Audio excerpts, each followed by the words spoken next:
Hello बच्चों, कैसे सभी ठीक है। तो पिछली कक्षा में हमने क्या है, भारत की खोज के पाठ में क्या है, अहमदनगर का किला। तो यहाँ पर क्या है, जवाहरलाल नेहरू जी क्या है, अपने बीते हुए जेलवास यानी कि जेल यात्रा में हुई घटनाओं को क्या है यहाँ पर बताया था। वे क्या है यहाँ पर आकर 20 महीने से अधिक हो गया था। वो अंधेरे में क्या है, आकाश के उजाले में क्या है, वो क्या करते थे, अपना काम को करते थे।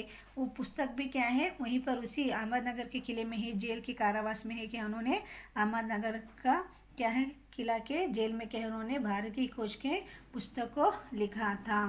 तो यहाँ पर वे जेल में दिए गए कार्यों के साथ दूसरे कैदियों के जो जेलर्स काम देते थे, पुलिस जो काम, वो अंग्रेज जो काम कर देते थे ना, उस काम के साथ साथ क्या है, वो बाग बगीचे के काम को भी क्या वो करते थे, और उनके साथ क्या है, वो अपने पुस्तक भी लिखते थे वो। तो यहाँ पर क्या है, अतीत में क्या है, उन्होंने यानी कि बीते हुए में क्या है, उन्होंने बहुत सारे युद्ध और राजमहलों की दुर्गसंधियों को देखे हैं। भारत के पूरे इतिहास की दृष्टि से यहाँ का इतिहास बहुत तो पुराना नहीं है, बहुत पुराना नहीं है, लेकिन घटनाओं के बृहत्तर संदर्भ में क्या है, इसकी कोई विशेष अहमियत भी नहीं है। पर इनमें एक घटना औरों से विशिष्ट है। तो जो पहले में हुई थी, जो घटनाएं हुई थी, उनमें से क्या एक विशिष्ट है जो घटना, तो वो घटना क्या है, आज भी क्या है, नेहरू जी को याद है। तो वो घटना कौन सी थी बोले तो, चांद बीबी नामक एक सुंदर महिला के साहस की थी, जिसने इस किले की रक्षा के लिए यानी कि अहमदनगर के किला की रक्षा के लिए क्या है, तलवार हाथ में ले लिया, लेकिन अकबर की शाही सेना के विरुद्ध अपनी सेना का नेतृत्व किया। उसके हत्या से उनके अपने ही एक आदमी के हाथों से हुई। उन्होंने क्या है, उनकी रक्षा के लिए हाथ में क्या है, तलवार लिया उनके लिए, लेकिन उनके ही एक साथी ने क्या है, उनकी हत्या कर दी थी। तो चलिए आगे देखते हैं हम कि वो क्या कहते हैं अहमदनगर किले के बारे में। तो नेहरू जी क्या है, यहाँ पर जो भी घटनाएं हुई है उनको क्या है, पुस्तक में रूप में क्या है पर प्रस्तुत किया है। इस अभागी धरती की खुदाई के दौरान हमें ज़मीन की सतह के बहुत नीचे दबे हुए प्राचीन दीवारों के हिस्से और गुंबदों और इमारतों के ऊपरी हिस्से मिले। तो वहाँ पर किले में जो वो काम कर रहे थे, जो उन्हें काम दिया गया था, तो वो खुदाई कर रहे थे। उस खुदाई यानी कि खोदने के दौरान क्या है, ज़मीन की सतह यानी कि ज़मीन के नीचे क्या है, उन्हें बहुत प्राचीन दीवारों के हिस्से और गुंबद यानी कि गुंबद बोले तो आपको पता है ना, ये और इमारतों के ऊपरी हिस्से मिले। हम बहुत दूर नहीं जा सके। तो किला बोले तो बहुत बड़ा होता है, छोटा नहीं होता है। तो क्योंकि अधिकारियों ने गहरी खुदाई करने और पुरातात्विक खोजबीन करने की अनुमति नहीं दी थी। तो अधिकारी बोले तो क्या है, उन्हें क्या किया था, अधिकारी ने उनको ऑर्डर दिए थे, यानी कि गहर यानी कि पूरा नीचे तक क्या है, खुदाई नहीं करना है।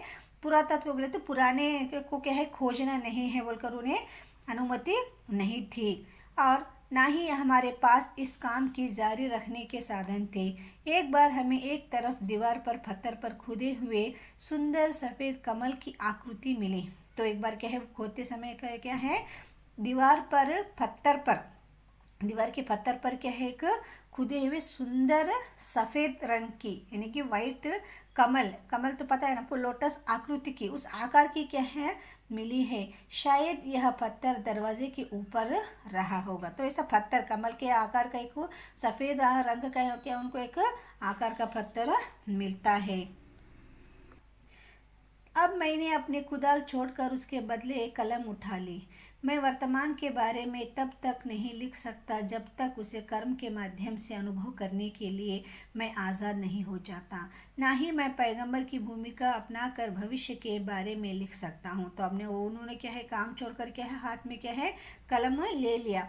मैं वर्तमान के बारे में तब तक नहीं लिख सकता जब तक उसे कर्म के माध्यम से अनुभव, जो कोई भी हम लिखते हैं, दूसरों के बारे में लिखते हैं, कुछ भी करते हो तो उसका अनुभव हमें होना चाहिए, तो ही क्या है, हम उसके बारे में लिख सकते हैं बोलकर यहाँ पर नेहरू जी कहते हैं। बच रहता है अतीत पर मैं बीती हुई घटनाओं के बारे में किसी इतिहासकार या विद्वान की क्या है, विद्वतापूर्ण शैली में भी नहीं लिख सकता है, मैं नहीं लिख सकता हूँ बोलकर यहाँ पर नेहरू जी कहते हैं। अतीत का दबाव भला बुरा दोनों तरह का दबाव अभिभूत करता है। कभी कभी यह दबाव दम घोट होता है, खास तौर पर उन लोगों के लिए जिनकी जड़ें बहुत पुरानी सभ्यताओं में होती है। मसलन भारत और चीन की सभ्यता है। तो मसलन बोलते उदाहरण, तो क्या है यहाँ पर, भारत और चीन की सभ्यता है। तब उनकी सभ्यता कैसी है। नीत्यशे ने कहा था कि बीती हुई सदियों का विवेक ही नहीं, उनकी दीवानगी भी हमारे भीतर से फूट पड़ती है। उनका वारिस होना आवश्यक है। तो कोई भी क्या है, अब कैसे परिवार में क्या है, घर का में क्या है, एक वारिस का होना, यानी कि आगे के वो परिवार को बढ़ाने के लिए क्या है का, घर में क्या है, एक बेटा होना चाहिए। तो उसी प्रकार से क्या है, भारत और चीन के बीच में क्या है, एक पुरानी सभ्यताओं को क्या है, हम यहाँ पर नहीं छोड़ सकते हैं। जैसे पिछले से आ रहा है वैसी सभ्यताओं को क्या है, हम यहाँ पर चलाते आ रहे हैं। आखिर मेरी विरासत क्या है, मैं किन बातों का उत्तराधिकारी हूँ।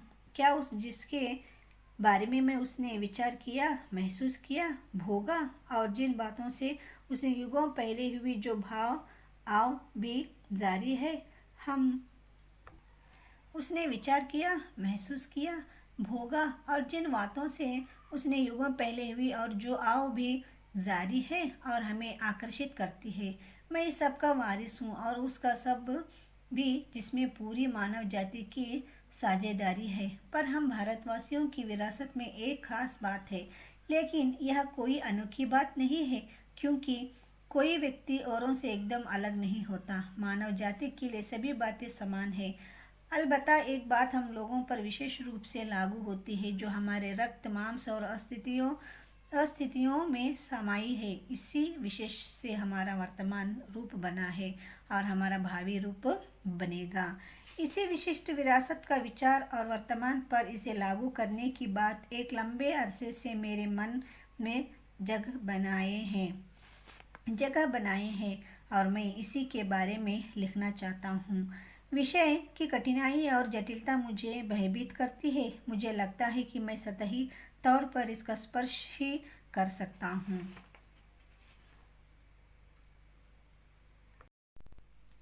तो बच्चों, अगले वीडियो में आपके साथ फिर से मुलाकात होगी। तब तक के लिए धन्यवाद।